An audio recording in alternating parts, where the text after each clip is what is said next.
Today's message: not every blessing is safe for every version of you. Now, what I mean by that is some things arrive a little bit too soon in your life and they could become your destruction. And then you got some doors in your life, if they open too soon, they'll become a distraction. I speak from experience always when I come to you guys, and take it from me, the person that you see today, I wasn't always this person. A lot of things that came my way now and today, where I am today, the blessings that I receive, had they shown up 5-10 years ago, I'm just going to go 10 years ago. Had they shown up 10 years ago, they would have been my destruction, and you guys wouldn't even be talking to me today. Seriously, you wouldn't. So for those of you out there waiting on, something to happen, you're waiting on that breakthrough, maybe that blessing, trust me, continue to work on yourself, because that's when I seen the breakthrough. I started changing my habits. I started changing my mentality, and I trusted in God. So take it from me. If you want those doors to open, you have to first do the internal work. Welcome back, all my free thinkers, to another episode of Grow Rich, Grow Happy, that place where we follow the breadcrumbs to wealth. And I'm about to talk about the Canton Network. I know some of you guys down in the comments, you're irritated with Canton. You're like, it's a BS coin. It's blah, blah, blah. Don't trust them. That's fine. The easiest thing you could do is not invest. But I'm still going to show you the things that I see, because there are free thinkers out there that are just that. They're free thinkers. They can get out their own way. They can form their own opinion. Not saying that those of you calling it, scammy or it's institutional and this and this and this. We know all that, right? Not the scammy part, but the institutional part. But here's the thing. I find that in the crypto community, you get these factions, you form alliances, and you get these sides as if the powers that be in the elites want you to win. They don't care. And this is what I'm trying to explain to you guys. Things like the Canton Network are going to continue to do what they're doing. You see what the DTCC is doing. You see all of these things just happening in rapid succession, because they don't care what you think. They don't care what I think. They have an agenda. They're going to fill that agenda. And the reason I talk about them, because I'm like, if you can get in now at prices like this, it's not financial advice. Always do your own research. But you get in now, and I know I say, it's going to go to the prices of an Ethereum. I'm talking about, that's my long-term thesis. But say it goes to $1. You're holding like 1,000 of them or 10,000 of them. That's a win. That is a win, especially when you look at where it is today. So ignore the noise. Be mindful. Pick up my book, Overcoming Self for Crypto Wealth, over on growrichgrowhappy.com. Get you a free exit strategy, and you will be confident in the things that you research, and you can make up your own mind. I'm just here to lay those breadcrumbs, guys. So before we go any further with this, do me a favor, smash that like button, give me a sub, hit that bell notification so you don't miss any of these videos. And I'm about to jump over here because we gotta check this out, guys. So if you guys caught that other video I did with the Canton Network, that one was the one right there. It kind of divided the community, but I'll flash it up here. This guy right here, the co-founder, Eric, he was on the Paul Barron Network show, and I told you guys from where I was sitting, I felt like he didn't have a dog in that fight. I felt like it was an agenda, and as soon as he hit there, Paul had it in his mind. I don't know the guy, but he kind of had it in his mind. I'm about to destroy you. You don't have a meme coin. You don't have a meme coin. Well, this video right here, this snippet, explains it a little bit more, and I'm going to show you something else, guys, that you need to pay attention to. So we're going to get right into this. Check this out. We are first and foremost focused on growing the amount of activity in the network. So think of like the way that a company would think about top line revenue, right? So absolutely have to drive more activity in the network. Mm-hmm. For all Canton coin holders, activity translates into burn. All fees are burned. The more activity, the more burn. We've already burned over 5.5% of the total issuance of the network to date. I think that's greater than anything else in the crypto ecosystem from a burn perspective. Again, I could be off, but that's my knowledge.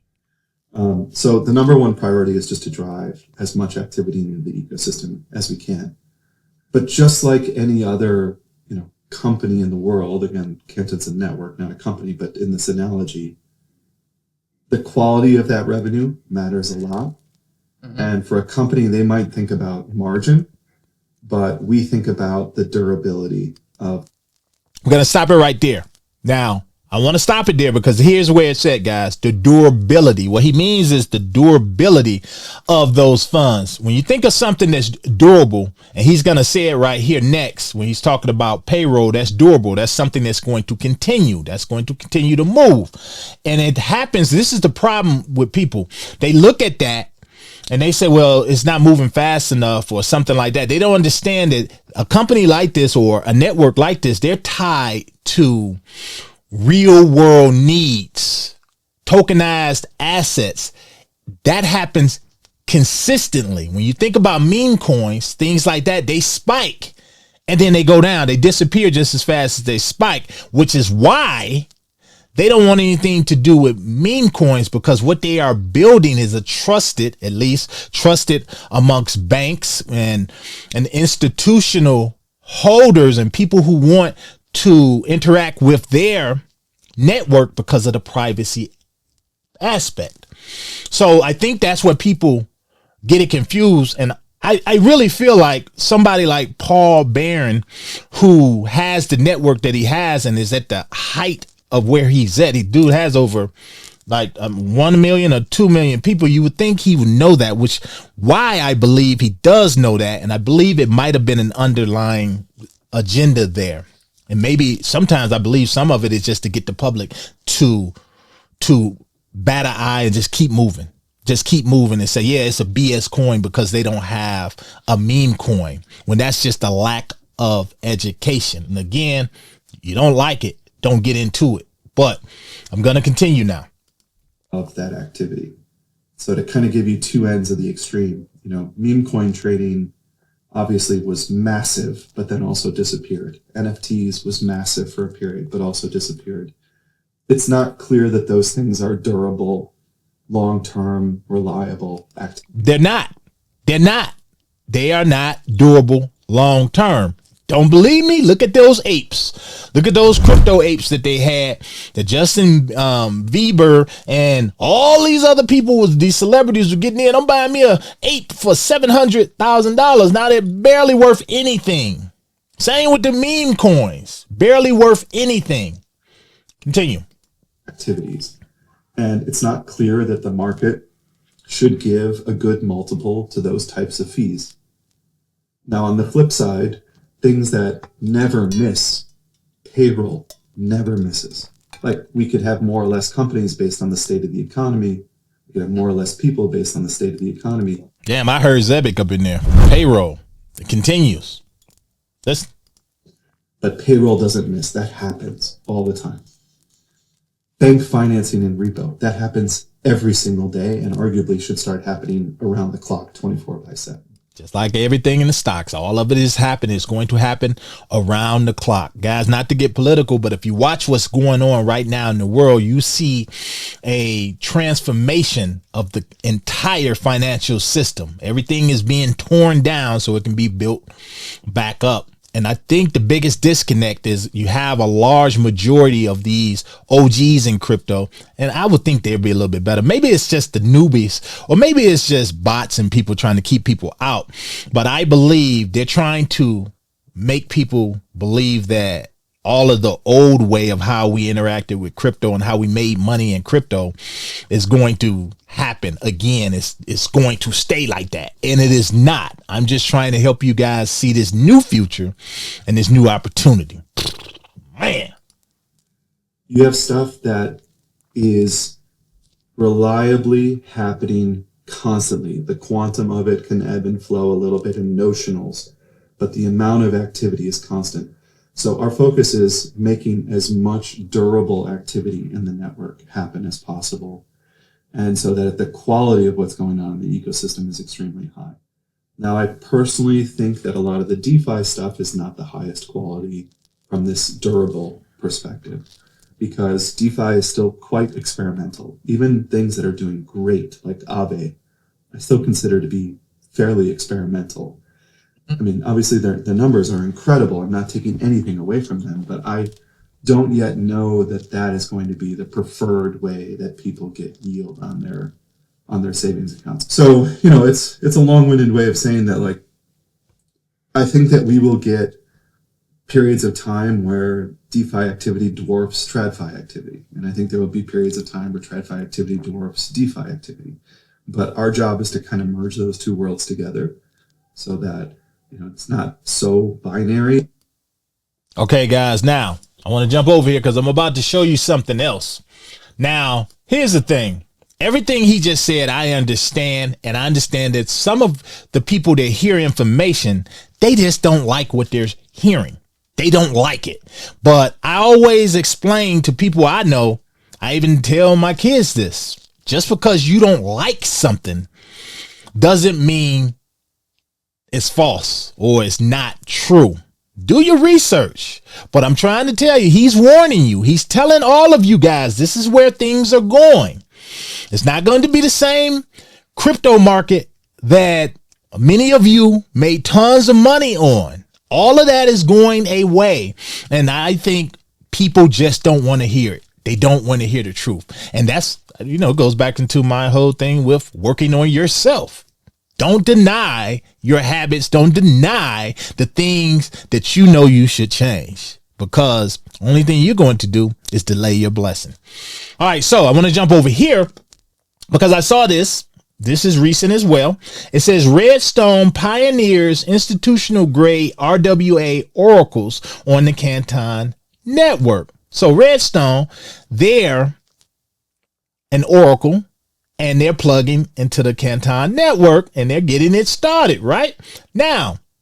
What a lot of the people who don't understand what they're looking at, they'll look at it and they'll say, well, I don't trust them because why didn't they choose the giant? Why didn't they choose Chainlink? And that has everything to do with Chainlink is decentralized. Look at this. Instead of adapting an EVM first design, and that's kind of like what Chainlink is, Redstone built a DOM native Oracle architecture from first principles, aligned with the requirements of the permissioned institutional grade system. So because they are an Oracle that's built on DOM, it's private. And that's all aligning with everything that has to do with the Canton Network. Now, I want to jump back over here because I'm going to show you guys something. Come down here. You look here, tokenized treasuries on Canton. You got Broadridge. We talked about that. Got DTCC, Bank of America, Citadel, Cumberland, Trade West, or Trade Web. Look at this. Circle all of them here. Call it a BS coin, but this is where things are going. You don't have to like it, but that's not going to change it. Now, I'm going to go over here. Making of this video, we're looking at 13 cents. I love it. And a lot of people say, oh, because it's crap. No, it's because when you're dealing with things that matter, real world assets, it takes time. It takes time. But if you see the people who plugged into that, yeah. Do I think it's probably some conspiracy there? Their position? Yeah, I do. But I'm going to be right in there to take advantage and make my money on that. Now, I just want the free thinkers out there to be free thinkers. Zoom out. Look at this from a different lens. And just because you don't like something, or you don't like the way things are moving, doesn't mean it's not true. Meme coins. Hate them? Hate them. Doesn't mean I hate them, but that doesn't mean they're not going to hang around. But I choose whether I want to be in that, just like you can choose whether you want to be in Canton or not. But I'm just showing it to you guys so that you can see the things that I see. And if you don't like it, don't buy it. But as always, do your research. Pick up my book, overcoming self for crypto wealth, work on the internal, and deal with learning how to analyze these crypto projects and know how to get in and how to get out. None of this is financial advice, but I'm always going to bring it to you raw. It's your boy. My heart